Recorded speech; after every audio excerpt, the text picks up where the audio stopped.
ব্যক্তিত্ব বাবুশ্রী সুরঞ্জিত সেনগুপ্ত সহ উপস্থিত সর্বস্তরের নেতৃবৃন্দ, আমার বক্তব্য শুরুতে আপনাদেরকে জানাই সালাম, আদাব ও অভিনন্দন। আজকের প্রধান অতিথিকে কাছে পেয়ে আমার জীবনের একটি স্মরণীয় মুহূর্ত আমার চোখের সামনে এসে উঠছে। 2008 সালে আমি যখন এফনাস পেয়ে আব্বুর সাথে আজকের প্রধান অতিথির গুলশানস্থ বাসভবনে গিয়েছিলাম স্মরণীয় সাক্ষাতের জন্য, তিনি আমার হাতে দুটি আপেল দিয়েছিলেন আর আব্বুকে বলেছিলেন, এলাকার ঝগড়া সমস্যার জন্য তো অনেক কিছুই করলি, ফলাফলটা কি পেলি?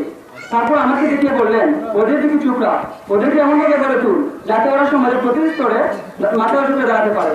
স্মৃতির আয়নায় উপমহাদেশের এই বড় রাজনীতিবিদের অমূল্য উপদেশগুলো বারবার বেসে ওঠে। সেই 2008 সালের পর আজ 2015 সাল, আল্লাহর রহমতে আমি ওনার সম্পন্ন করেছি। কলেজ ও ইউনিভার্সিটি লেভেলে দুর্গম পথ পাড়ি দিতে তার সেই উক্তিটি আমাকে সহায়ক শক্তি হিসাবে প্রেরণা জুগিয়েছে, সাহায্য জুগিয়েছে। সত্যি দাদার সেই উক্তিটি আমার সারা জীবন চলার পথে পাশে হয়ে থাকবে। দাদা ঠাকুর, তোমাকে আমি 3 প্রহরের দিন জায়গায় নিয়ে যাবো।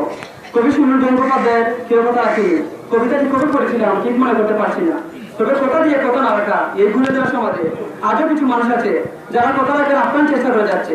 আসলে আমি একটু বাড়ি বলছি না, তারই চূড়ান্ত প্রমাণ আমার শ্রদ্ধেয় দাদা বাবুশ্রী সুরঞ্জিত সেনগুপ্ত, যিনি আমাদেরকে প্রতিশ্রুতি দিয়েছিলেন যে এরা বাঙালি অপরাধের মধ্যে যে দৃষ্টি আর উদ্বোধন হয়েছে তা বাস্তবায়ন করবেন। তিনি তা কথার যথার্থ প্রমাণ দিয়েছেন। সুরঞ্জিত সেনগুপ্ত একজন ব্যক্তি নয়, একটা প্রতিষ্ঠান যার অবদান বলে বা লিখে শেষ করা সম্ভব নয়। তিনি বাকি বাংলার ভিন্ন যে উন্নয়নের দৃষ্টান্ত স্থাপন করেছেন তা ইতিহাসের পাতায় সোনা করে লেখা থাকবে।